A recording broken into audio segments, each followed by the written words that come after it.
Hello, welcome to another episode of Exploring You, our podcast to guide you through the personal development jungle. Today's guest, well, we describe him as soldier to shamanism, an unexpected journey for an extraordinary man. And that man is Mr. Wes Dyson. Wes talks openly and honestly about his past issues. We're talking everything from being in the military to addictions, to personal thoughts and beliefs and or challenges. And then we're talking ayahuasca, we're talking shamanism, we're talking learning to play the guitar. This is a whole new roller coaster of emotions, and we hope you enjoy the show. As always, please like, share, comment, and please let us know your thoughts. I hope you enjoy it. Take care. Bye-bye.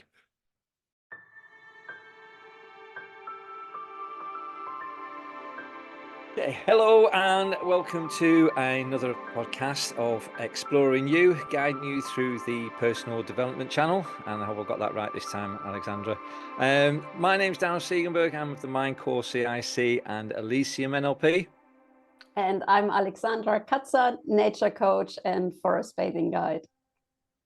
And today's special guest is a very good friend of mine, and I'm the one slightly nervous about having him on the show today because he knows me too well. But we've got Wes Dyson. Hello, mate. How are you doing? I'm very well, thank you. Thanks for having me on. No, thanks for coming on, mate. Really appreciate you coming on, mate. I know it's an early morning shot, so it's good to have you on. Early Sunday morning. First and foremost, we start with who are you? Who am I? I am just a local lad from a council estate. I grew up, mum and dad divorced, all that, from a big family. A lot of family upset. Then I decided I wanted to join the army. Went off 15 years, came back 15 years later, kind of troubled, and discovered a new way of looking at things, but been taken on a magical path for the last 4 or 5 years. It's been amazing. That's in a nutshell, Darren, as you know, that's me. So I'm Mr. Nobody from nowhere who went away for a long time, came back and found out at 42, that you can learn new things. An old dog can learn new tricks and a way of looking at things, and finding out life can be magical after all. It really can. That's who I am. Awesome. Excellent, mate. I mean, yeah, like I said, you've got, we were just saying this before we came on here, you've got a wealth of experience in a number of fields, in a sense. And obviously what you've experienced after the forces, is a massive, has been a massive impact on you, really, I suppose. Knowing this, I mean, we met, as you said, January 2020. We met at a orchestra concert in Manchester London Cathedral. Concertante, amazing. I knew he'd get it. Brilliant. and we hit it off straight away. We kind of got on straight, pretty much straight after that, and we've been in touch ever since, and we've done podcasts together.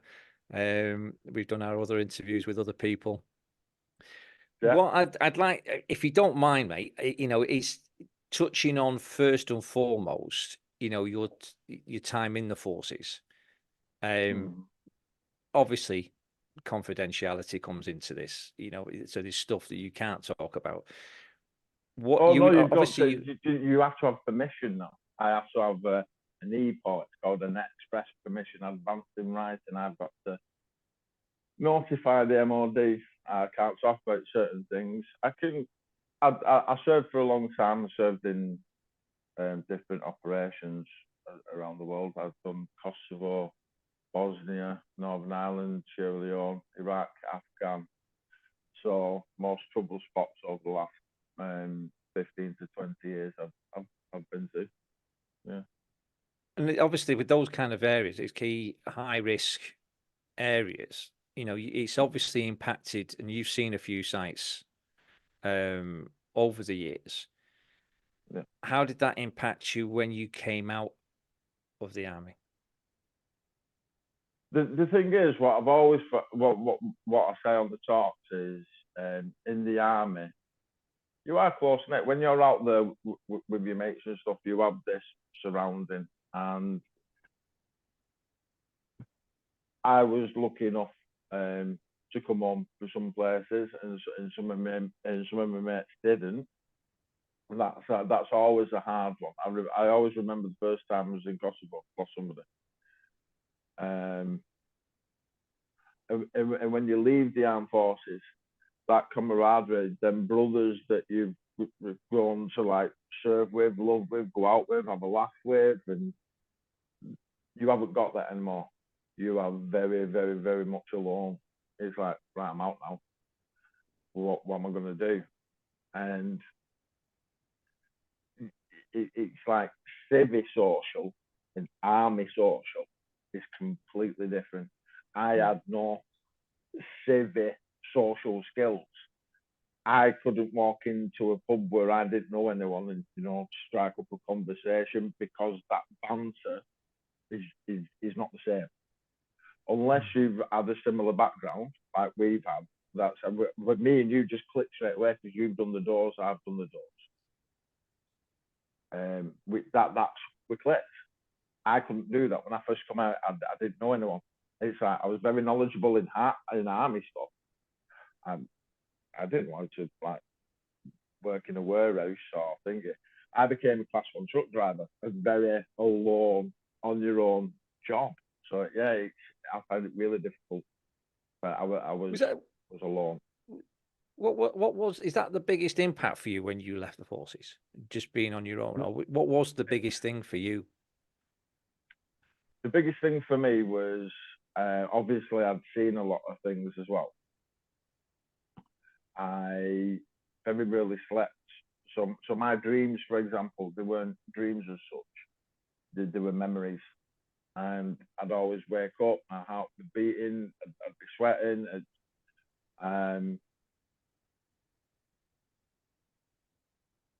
Yeah. So when I went down to the doctors, and I remember I was asked to go to the doctors by somebody, and I remember it was the walk-in centre in Bolton. And I just got to I just got to the desk, and I said to the woman, I just burst into tears, and I went, I need help. And they went, right, okay. So at this point, I didn't know anything about a spiritual path or going down that route. And it was, next thing you know, it was antidepressant after antidepressant. It was citalopram, Cecoxat, metazapine. It was this influx of drugs, and I just became.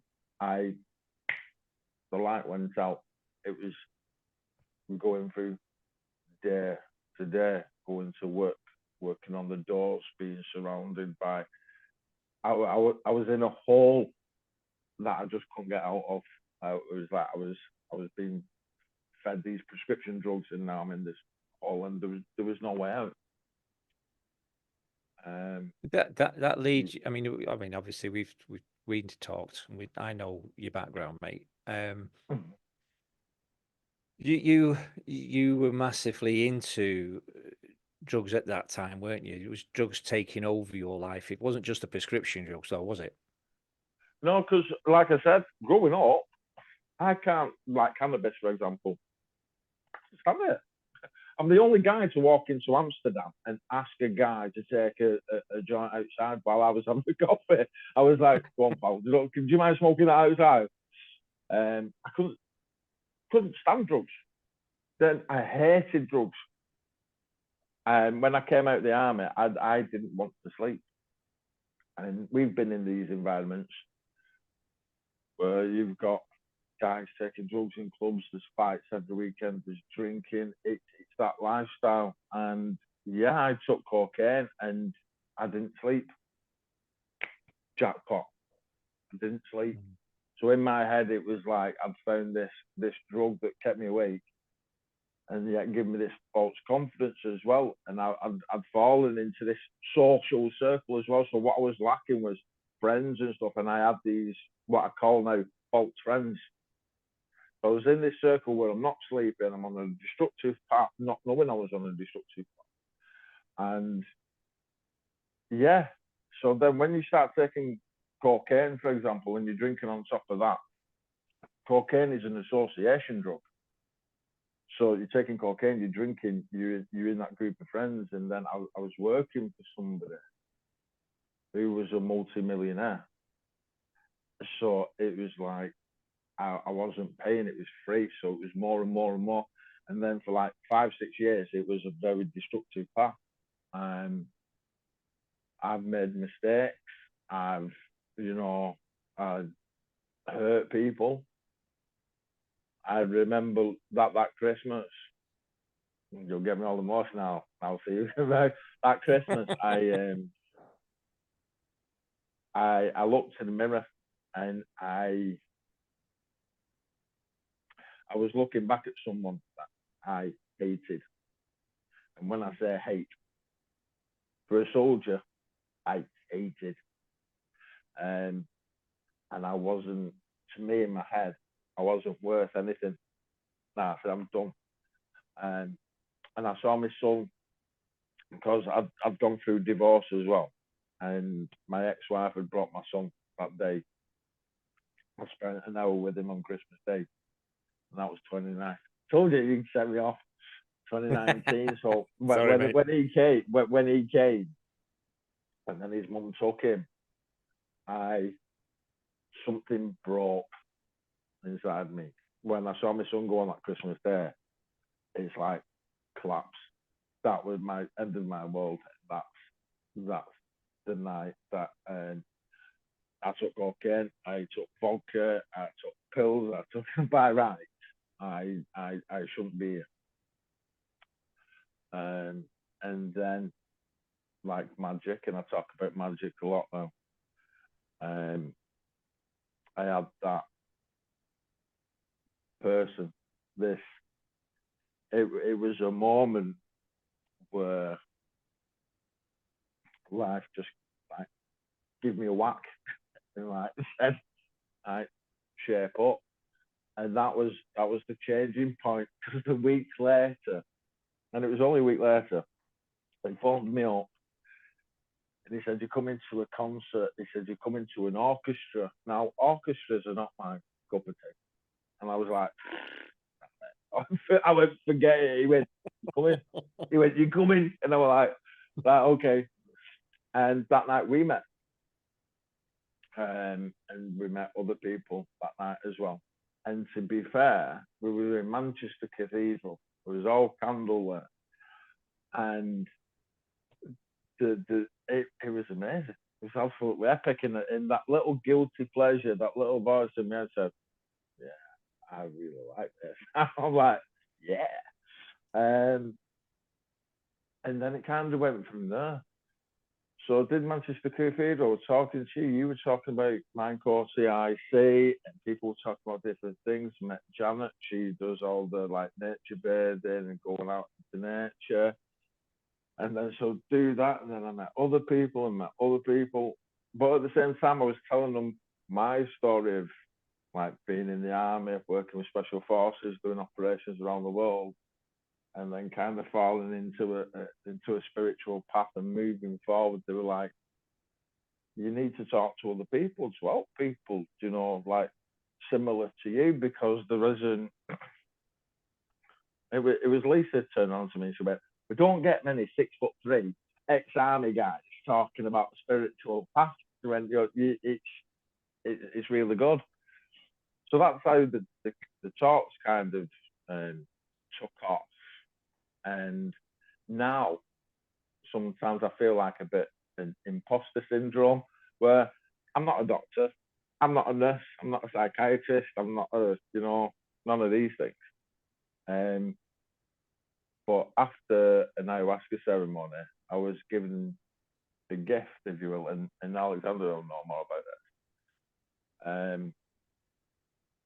Where like through the plant medicine, I had the confidence. I was in the army. I was switching my confidence across to talk to civics, and and tell them about plant medicine and my journey. And I didn't realize I was helping people in the process. Like where this girl said, "Can you please talk to my boyfriend? You know, he's taking drugs. He's in a bad way." And I went, I'll try. And we got on like house on fire, and I could relate to him, and we had a lot of things in common. And then he's been clean for 2.5 years. Yeah. So I was like, I can do this. But I never went like yourself, NLP practitioner. Some people have done courses and got qualifications that they can do what they love to do. For me, unfortunately, I've got a 9 to 5 job Monday to Friday. I've not had that time to get a qualification or sit down or go back to night school, because my job is I travel up and down the country and my shifts are completely different. So I just do what I can when I can, when I talk to people and help people. Yeah, well, you've got experience of, it's all, we can do all these teachings and learnings and stuff like that, though, mate. I mean, but you've got that Experience is the experience biggest of one. life. Yeah, we say I've been to the University of Life. That's on my Facebook page. That's the university I went to, the Uni of Life. Yeah. The Uni of Life, and to some extent, it's like these podcasts. It's there for people to see what's available. But the guests that we've had on the shows have all had some sort of trauma or past experience that's got them into whatever service they're offering now. And that's the same with you. When people say, how can you tell me about your kids? Have you got kids yourself? You've got to have that experience to be able to talk to people in the right way, because you're not going to understand fully if you've just learned it from a book, at the end of the day. No. No disrespect to any professionals, and I mean that, but we've got to have those life experiences, and it's not just from listening to other people as well. You've got to experience it yourself. 100%. Like I say, over the last 4 years, I've got a stack of books here behind me. I've sat there, and we talked about one last night. There was like the explosive child and beating anger, and where I did a talk. I think we've talked about this before. I attended the talk. I was asked did I want to give a talk, and I only thought there'd be about 10 people there. And next thing I knew, there's about 50. And that's not like an egotistical thing. I just wasn't expecting 50 people to be there, so I was quite nervous.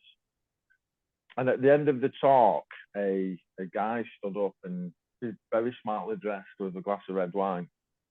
And he was a psychiatrist. I mean, fully fledged, certified psychiatrist. And he said what I was saying was not dangerous, but could be misleading. So I wanted to delve into that a bit deeper. So I invited him up when he came up to talk. I said, "Have you ever been a cocaine addict?" And he went, "No." So I asked the audience, I said, be completely honest, I said, "There's no judgment in this room." I said, "How many people there have had a problem with cocaine?" And about 9 people stuck their hand up. And I said, if you was to, want somebody to talk to about kicking the habit and coming off cocaine, and like this wasn't comparing. I just wanted to not prove a point, not like that. I said, who would you feel more comfortable relating to? Because it's all about relating to somebody.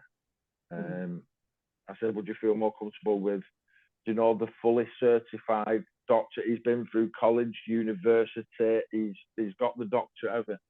Or myself, the kid from a council estate, went off into the army, come back, but knows what it's like to be looking at the bottom of that bag at 4 o'clock in the morning, to be looking on the kitchen service, when you start getting the shaking, like that brain's ticking. I said, who would you feel more comfortable relating to? And everyone pointed at me.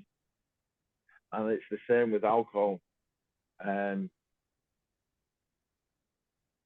We spoke briefly earlier on down about there are different services out there for people to help people that are in a difficult position.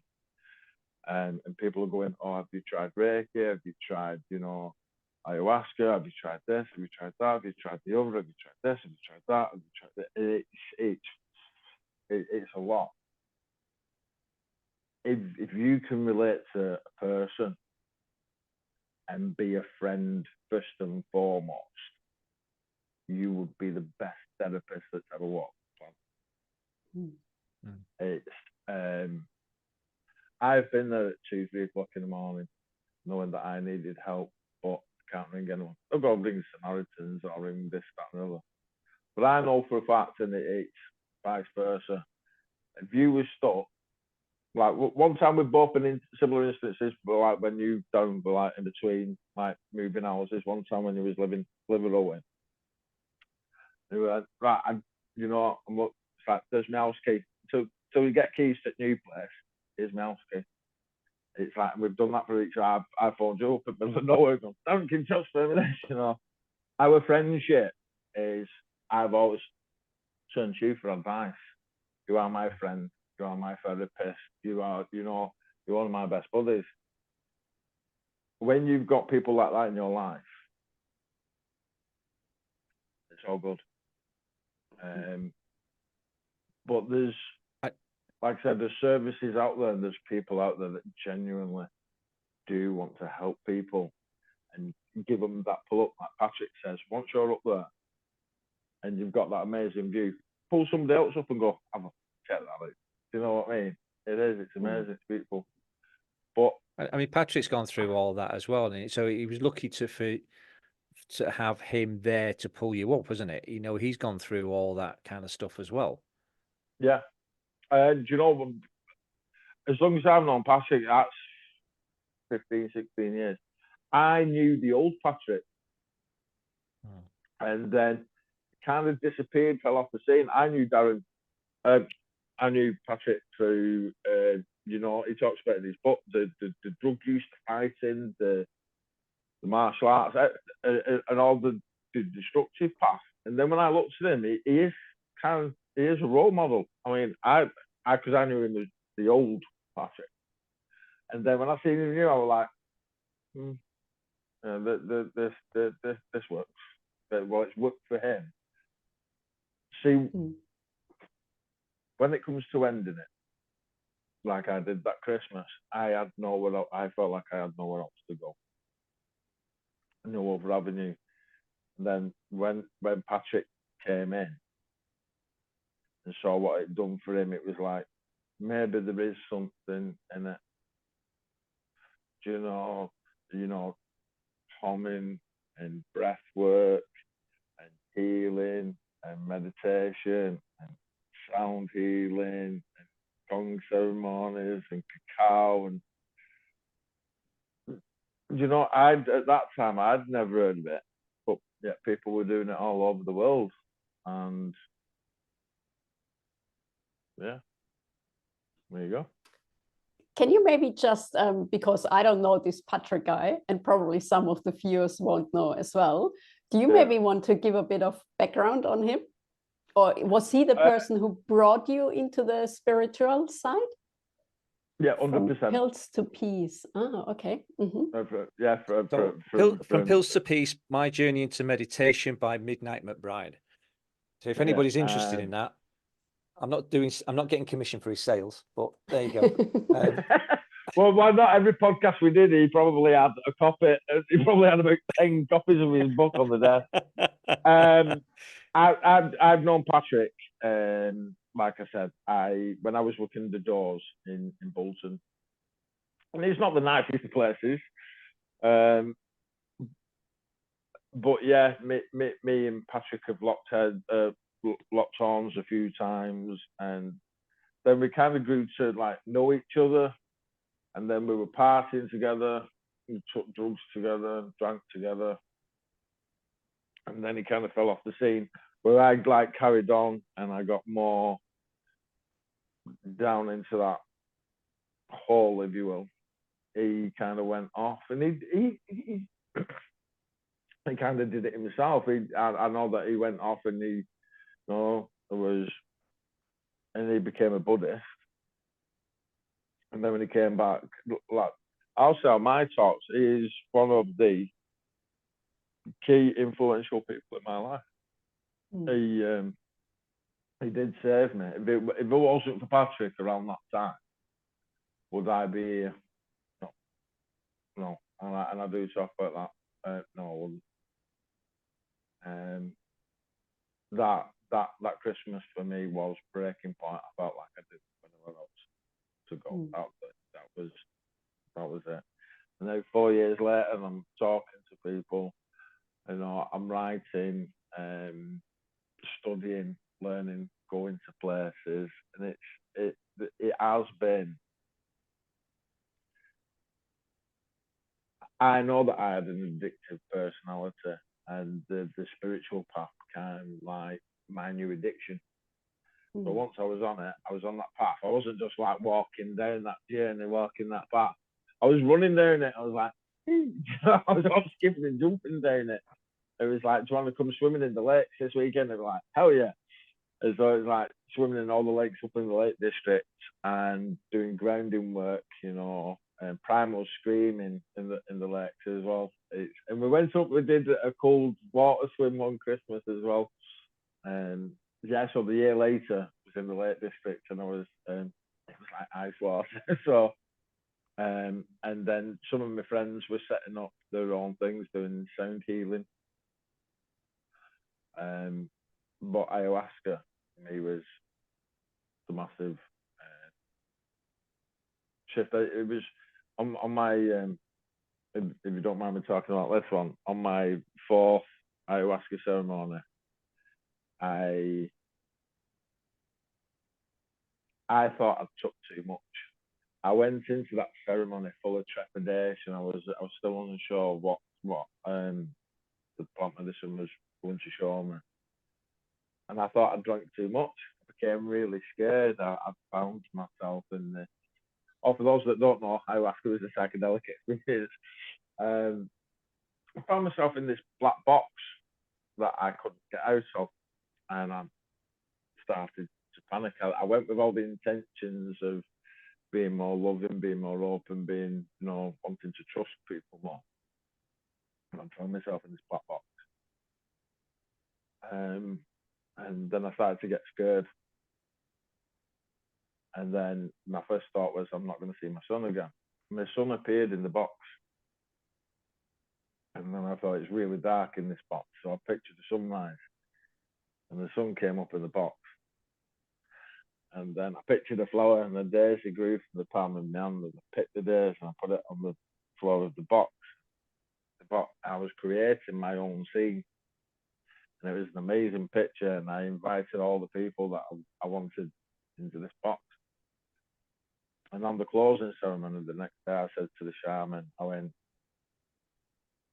I don't think I've got the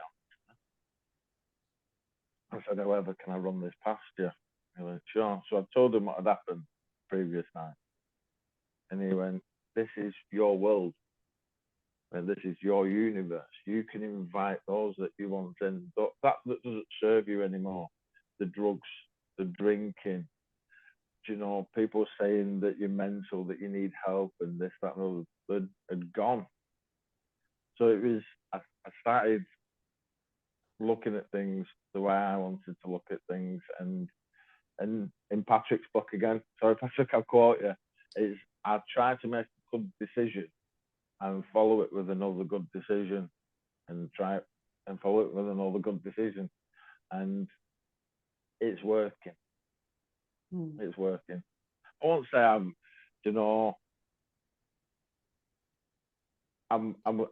am appreciative now. Like I said last night, I haven't done it for a few months. I just sat there and did a little appreciation for my friends, loved ones, and where I'm at now. I want to ask something. Oh, and I'm gonna. Go on. I mean, you know what I'm like. You know what I'm like with drugs. I'm I very know. anti-drugs. Come on, give it. But go on. what I'm going to say is both of you have done ayahuasca so many times. You've not done it more. Where people think things are going to be a quick fix when you go for the therapy or anything they go for, they always expect it to be a quick fix. If ayahuasca is so good, why do you need to have it so many times? Or why have you had it so many times? But I mean, this is going to both of you as well, by the way. It's not just to Wes. You know, Alexander, I'd love to get Alexander's view on. It's putting you both on the spot now.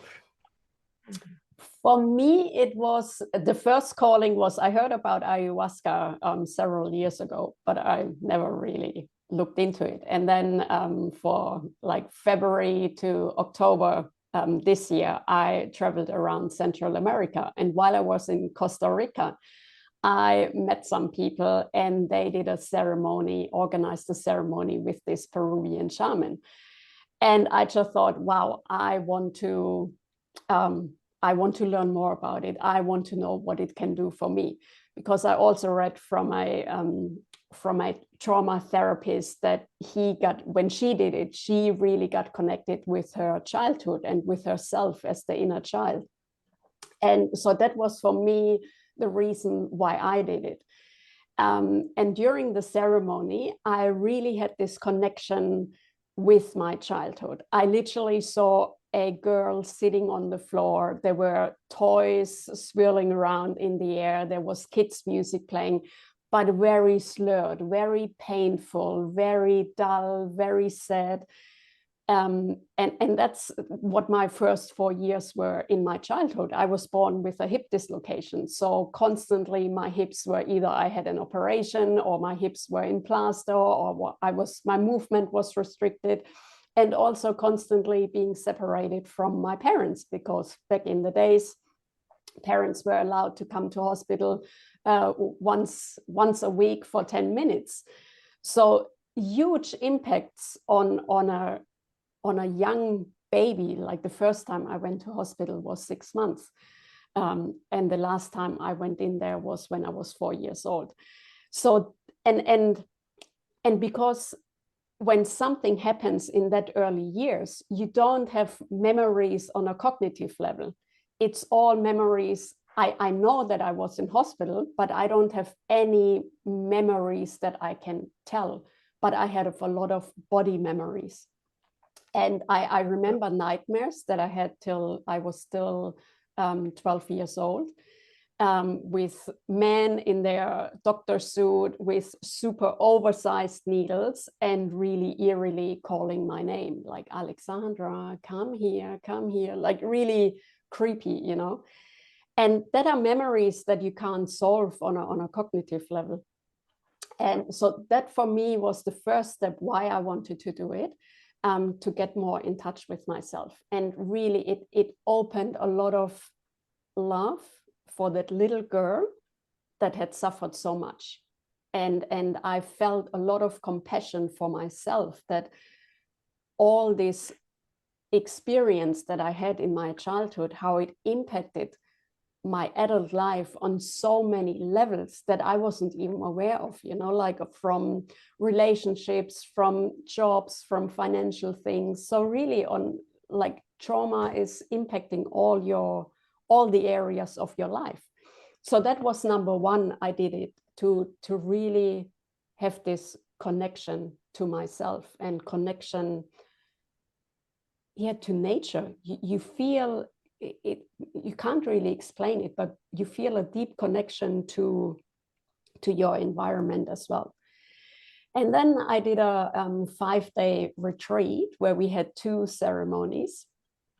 And that was for me to get an understanding of where I want to go in life. What is it? What are my next steps? What is it that I need to see? And it was just a rather more subtle experience than the first experience I had. And it was interesting, like I connected with the wind. And I really thought someone is standing over me and fanning or blowing wind onto me, but there was nothing. And we were in a room, so it wasn't like that that there was wind blowing around, but I felt this spirit of the wind, and it said, just go where the wind blows you. Be open, be mindful, observe the present moment, and all the answers will come to you. And I know, or I heard that so many times from meditation teachers or people that have gone that path, but I never felt it. And ayahuasca helped me to feel things. And that's when you suffer trauma, you are sort of dissociated from your body. Like you don't really feel your body. And that helped me to to connect. And I think I would do it again. And I think once you are on the healing path, it's more like, it's not like it's over. Like you always grow, you always learn more about yourself. And I think that is where I see it as helpful. And maybe some people do it once and they're like, oh, that was interesting, I learned a bit, but I'm done, I'm good. But then there are others that want to more grow. There is more. They want to understand more about life, how we are all connected, how all things and living beings are connected. And that is what I feel ayahuasca is telling you. And the plant will always show you what you need to see, what you need to learn. And my biggest key takeaway as well is talking to the shamans, understanding how they are connected to their ancestors, how they are connected to nature. It's shocking to see how much we are disconnected, how much we are running after material things that mean nothing eventually. And that's why I'm also subconsciously did this nature coaching certification, forest bathing guiding certification, because I want people to connect more with nature, because once you connect with nature, you connect with yourself. And in nature, you can be the way you are. There is no one judging you. There is no bigger, wider, faster, which in the material world, it's all about, you need to be successful, you need to be that. And in nature, you just can be. And I think with ayahuasca as well, the plant shows you to just be and learn. So that's sort of my take. It's a long talk, but no, that's do you know what? I couldn't have explained it any better. No, it's absolutely spot on. I've done it 7 times, and each time has been different. You will go with an intention, but the grandmother, that's ayahuasca is known as, the grandmother mother said, well, no, this is what you're here for, and she can show you something completely different. Yeah. There's times where I've gone, well, trust issue with my anger, because I could lose it. Obviously, my training in the army as well, and it's understanding, like Alexander said, then it's connecting to nature. The earth is like the original playground. To get them grasp between your thoughts, to like go into that cold water and take that big breath in. Yeah, the earth's the original playground. Go out and touch a tree, say thanks. Just go out and say like, cheers. I've known people who I've grown up with who now go walks on weekends because they absolutely love it. We need to connect back to source. Over time, we build these houses. We've got the internet, we've got clothes, we've got this, we've got that, we've got the other. It's like everything's coming too fast. It's like, take a day off, go out, and trust me, breathe, sit there, stretch, lie on grass, put your arms behind your head, look up, close your eyes, listen to everything around you, and I guarantee there is no pill that can replace that. There is not one paracetamol, citalopram, not one pill can change that feeling. But we get lost along the way. We get tied in with work, there's a new Netflix documentary, there's this, there's that, there's the other, and we kind of, there's the job, there's the kids, there's the bills, there's the, take a break. And for some, it's easier than others. It's just where we're at, and what we can do, and what we can kind of manage. Yeah, that's why I was lost, mate, for a long time until somebody showed me a better way of doing things. And it's interesting. I mean, obviously, with your background, it's quite a tough guy background. You know, you're talking like military. You're talking about the doors. You're talking about this and that, and I know some guys will come across and think that's, you know, airy fairy, unicorns and rainbows kind of thing. But it's having an open mind, isn't it? To say, you know, look, it's not going to be for everybody, but just have an open mind and go out and experience it. It's like I said, this is why I advocate for it so much. I'm living proof. If I was walking through the park 6 years ago and I saw somebody hugging a tree and saying thanks, I'd be like, get that balloon out over there. I'd be like, what a weirdo. Like, hugging trees, what? But now when I go out, because somebody showed me, they went, do you know what? They went, try it. I was like, I went, shut up. I said, I'm not hugging no tree. And they went, look, put your arms up. They went, take your socks and shoes off, put your feet on the roots, put your arms around the tree, say thanks. And I was like, I feel like an idiot. And that first time I did it, right, like you said, ex-army, ex-storm and this. The first time I did it, the bark was like kind of wet and cold and everything else, but I took in this big breath. I was like, what's the worst that can happen? Somebody can walk past them and think I'm a nutcase. I went, who's the nutcase? The guy who's plugged into his iPod, listening to all kinds of stuff, or the guy who's just taking 2 minutes out from the world. And I was like, you know what? Like you said, if I want to hug a tree, I'll hug a tree. If I want to go and sit on grass, I'll go and sit on the grass, and there's nothing wrong with that. And when people know and reprogram, recondition, and say, so today I can walk a mountain, I can go up Penny Farm in my hills, I can go and walk up in hills again, and it's all right. You know what? In fact, it's awesome to go out there and hug a tree, sit on the grass, you know, swim in a lake, go out at night time. You know, it's like the winter solstice now, and the summer solstice, and you get these times of year where you can go out. I've gone out at night time and seen like the moon in its full light, and I've sat there and I've gone, that's pretty awesome, that. And I find it funny, it's that we wait until later life before we start to appreciate it. And it's like when you're a kid, you're being dragged out on a day out by your mum and dad. And as you get older, it's like me in the army. I've walked through the Brecon Beacons. I've been out in the countryside. I've done exercises in various parts of the world. And I do mention this in one of the books, is I've been out in the desert in Iraq. But at the night time, it was the most beautiful place I've ever seen.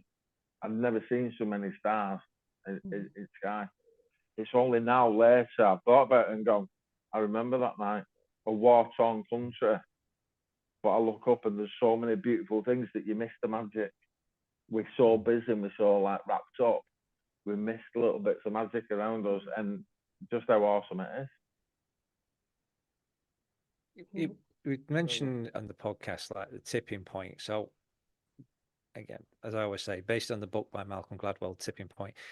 What was the key tipping point for you though? Was it that attempt to take your own life, or was it back 2006 when you were actually diagnosed with PTSD? Is it a combination of, or is it just one particular thing that? And what did you do, and how did you see things after that tipping point? Oh we'd have to go way back. We'd have to have another full podcast for that. The tipping point was everybody has got it. Some people lose it, some people still have it. It's a self-sacrifice in nature. And I'm going to quote one of my favourite films, Rocky Balboa, when he says it's not about the hits, it's how many hits you can take and keep moving forward. I have, you can't see the candle board here, and on the bottom I wrote, I gave as much as I could for as long as I could. And I said, permission to stand down. I know it's army speak, and underneath I went, permission granted. I gave so much of myself. It's like I wanted to help people, protect people, look after people. And in the process, I was getting broken and broken and broken. The tipping point was, it was a self-realization. One day I'd just moved into this house and there was nothing here. There was nothing in this. And I was already feeling low and down. And the tipping point was, I'd always be there for people, you know, if they ever needed me. And you only can give so much to yourself. And I just couldn't stop, you know, wanting to make the world right, make everyone happy, and protect people, you know, and that's where it kind of changed. I'd fell into that hole then. I'd got to the edge and then fell in that hole, and I couldn't get back out to go and do what I was meant to do. I got to like 38, never took drugs, no thing I was on, you know, I was doing all right, and that's when I fell into the cavern and couldn't get back out. It wasn't a hole, it was a cavern, and that was the tipping point for me. And it is when you fall into addiction, it is addiction, you know, when you fall into that cavern, when some people say, oh, it's a long road back, or it's that long walk back uphill. Some people can do it quicker than others. Some people, it takes longer. But my answer is, you've got to, I nearly swore then. Oh, sorry. Nearly swore. It's all right, it's not the BBC, you can say what you want to say. All right, well, you've got to stick with it. You know, when people go, oh, I can't see that light in the distance, or this, that, and all that, it's too long, I'm giving up, and this, that, and all that, it's like, just grit your teeth and stick with it. Living proof. Stick with it. And you know, if somebody says, oh, you look like a dick hugging a tree, then so what? What other people think about you is none of your business. Is absolutely none. Lose the fear of what other people think, and that's just answers. I think you're crazy sometimes, Darren. You think I'm completely not. Does it matter? Does it matter? We this is what it's about. We have a laugh. We connect. We can talk about all sorts. While I call the Matrix world on Monday, I'll go to work and I'll talk to my mates about football and boxing and rugby and this, that, and the other. There's very few that I can talk to about ayahuasca ceremonies, this, that, and that. I like to think that I can talk about an array of different things now, and don't judge. Don't judge anybody for who they are, what they believe, and what they feel. There's too much fear base out there as it is. We don't need any more of that. We just need to, you know, breathe, go back a bit, slow things down, and see things differently. The thing, I mean, what I know about you, mate, is you've only touched the surface really so far. You know, you've done so much. You do your survival skills training. You've written comedy sketches for either a TV show or a play. You've self-taught to learn the guitar. You have done so much. Badly, Darren.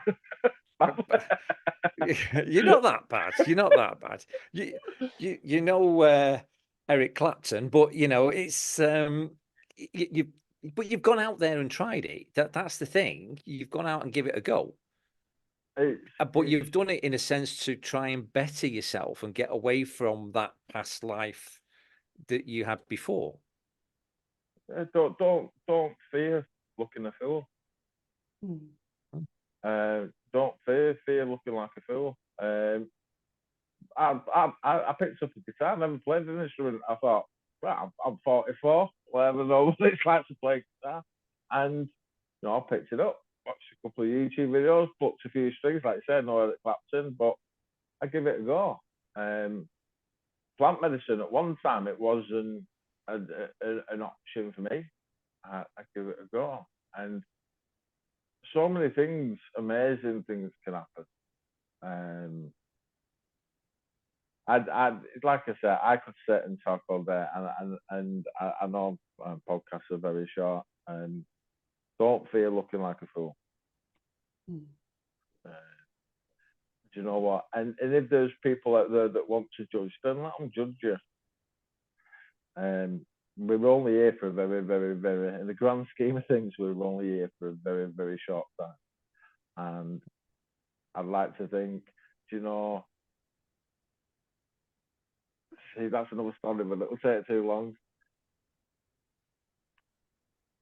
If you can pass on just a little bit of what you've learned while you're here to somebody else, and I am going to quote something. There was a Netflix a film. It was a Ricky Gervais thing, and I caught it.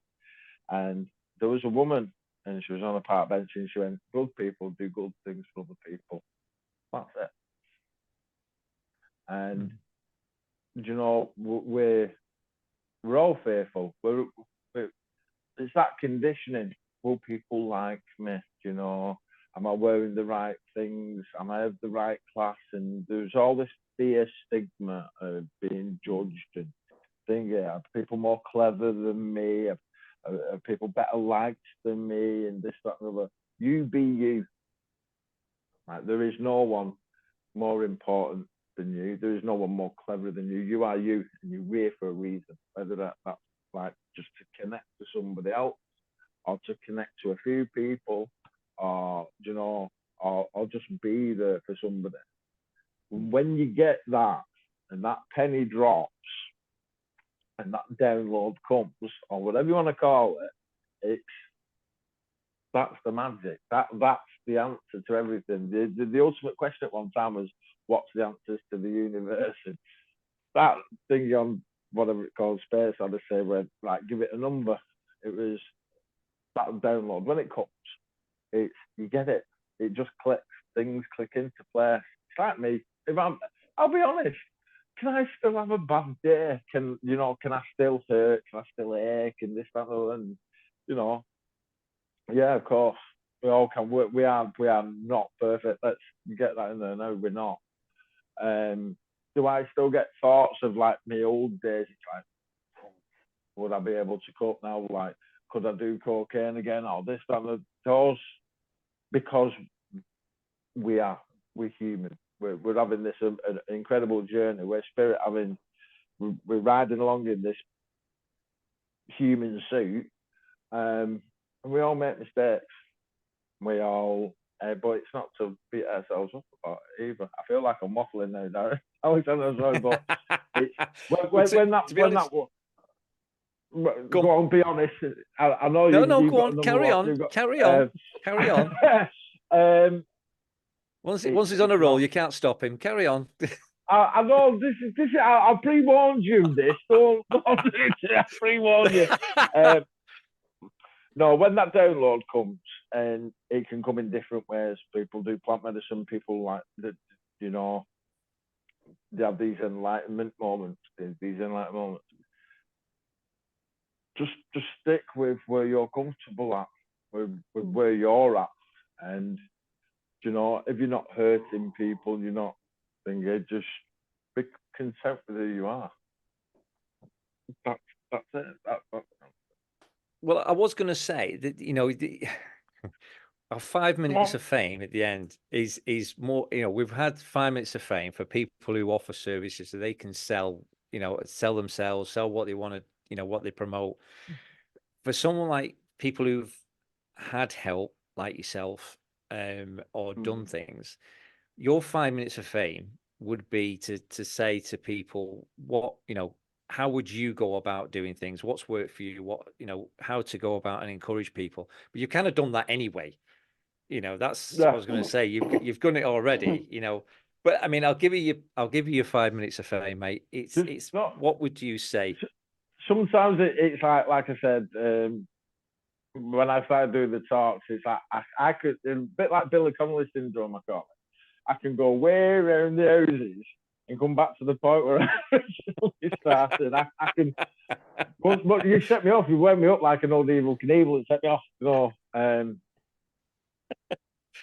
Do you know there are places out there, it's like for veterans, there was combat stress and military veteran service, and I went down the route and start off like British Legion, SAFA, and all these organisations, and there are organisations out there. What I stress to people, what I like to say to people and get across is do what's right for you, what feels comfortable to you or you resonate with.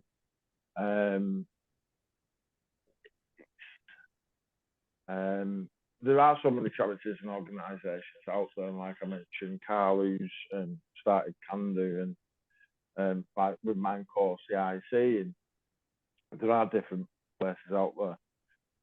You'll connect to somebody or go, wow, this works for me, and just give it a chance.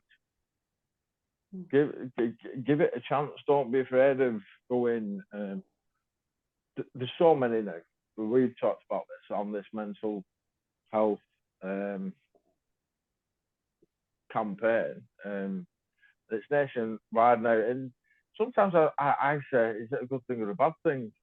Well, that's another talk. I'm sorry, but because there are so many. What? We'll have you on again. No, it's from what I'm learning, what I'm studying, and what sits right with me might not sit right for somebody else. Like I said, we have our own opinions, our own thoughts, our own way of doing things.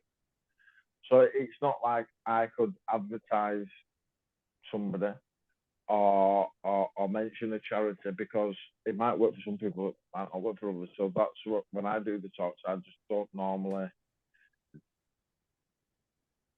advertise just one. I'll say go to one, or that'll help you, that will kill you, because we won't do that. We won't do it. Cool. There's so many different treatments and different, like I said, Reiki might work for one person, won't work for another. Plant medicine might work for one person, won't work for another. British Legion might not work for one person, but SAFA, who do a similar job, can work for them. Do you see what I mean? That's why I have that's why I don't say just go down one route. Just explore out there and see what works for you, or do you connect with. It's all about connection. Thanks, mate. Thank you. No worries. I just want to make a statement with ayahuasca, if listeners are interested in doing it. If you do your research, make sure that you do it in an environment that is safe. Do it with a small group where you have facilitators and shaman that are there for you if you need their support during the ceremony. So don't go to an ayahuasca ceremony where you have 100 people and 2 facilitators. That is not a safe environment. Do it with someone like a shaman who is trained, who has a strong lineage in the ancestors as well. And that really then helps to have this safe, protective space to do this ceremony. If I can just add on quickly as well, I, like I said, I've advocated for plant medicine. It's the DMT, which is the main ingredient as well.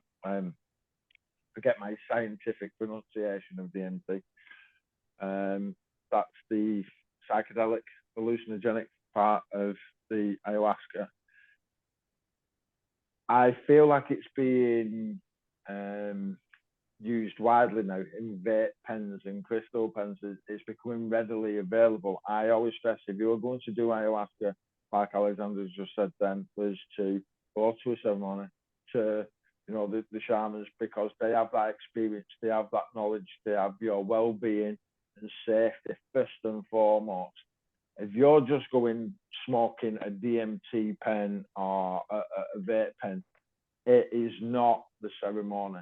It is just a little blast of, isn't that wonderful? It is, everything is a ceremony. This medicine has been practiced for thousands of years by the shamans and, you know, the native people. You can't scientifically just create a pen now. This is what I call manufactured medicine. This is widespread manufactured, misused medicine. Take it from an addict, well, somebody who was addicted to drugs. That to me is, it's not meant to be experienced like that. No, it's not. It's a very traditional, very ceremonial medicine, like I said, practiced by shamans who've done it thousands of years. This Absolutely. Is not. They can't just smoke a pen and go, I've gone on a DMT trip and I know the answers to the universe. And this is where again, a different sort of manufactured synthetic drugs as opposed to traditional medicines is 100%, definitely 100% not. Brilliant. Well, sorry, I got a bit passionate. No, sorry. No, it's all right. Like I say, we'll get you back on again, mate. So thanks, mate. Thanks very much for being on the show. It's great. No, absolutely loved it. Always a pleasure. It's always good to catch up as well. We'll do it a bit later next time. A bit later, a bit later in the day. So yeah, if anybody's interested in any of the things that we've talked about on the podcast, and then in particular like the ayahuasca ceremonies on here, get in touch with us. Our details are on. You know, Alexander will be on. I'll be on. No doubt we'll have Wes's details there if you want to speak to Wes himself. He does his show. He does his talks. Like I say, he does his survival skills. So if you're interested in doing anything like that, by all means, get in touch. We'd like to say thanks to our supporters. We've got Promo Doodle, we've got the Professional Bodyguard Association, we've got the Burnley District Motorcycle Club, and Mira Gavasio, who does freelance virtual design. Alexandra, anything from yourself before we sign off? No, just if you don't feel well, please reach out to a friend, talk to someone, because that is really the first reaction. If you don't feel well and your nervous system is stressed, the first reaction, automatic reaction, is you need to reach out to feel connection again. And that is, yeah, my wish for you. If you don't feel well, reach out to someone. Don't suffer alone. Where's any final words? I'll just reiterate what Alexander's just said then. It's again, it's about connection. It's been there for somebody. It's that little bit of self-sacrifice, because I know somebody will do it for you if you've got them close ones around you. And be appreciative, be grateful. Thanks, mate. Thank you. Right. Brilliant as always. And like, share, comment on the podcasts, and you know, if you can, donate to the project. The project is there to for the Mind Corps at CIC and Elysium NLPs to set up their own retreat and training centre for men with mental health issues. So please, if you can, donate to that. You'll see the details on the scripts below. More shows coming up. You know, we've got plenty of people to get through. So like I say, come and bring as many comments and contact details as you can. As always, thanks very much, and I hope to see you next time. Cheers. See you soon. See you soon.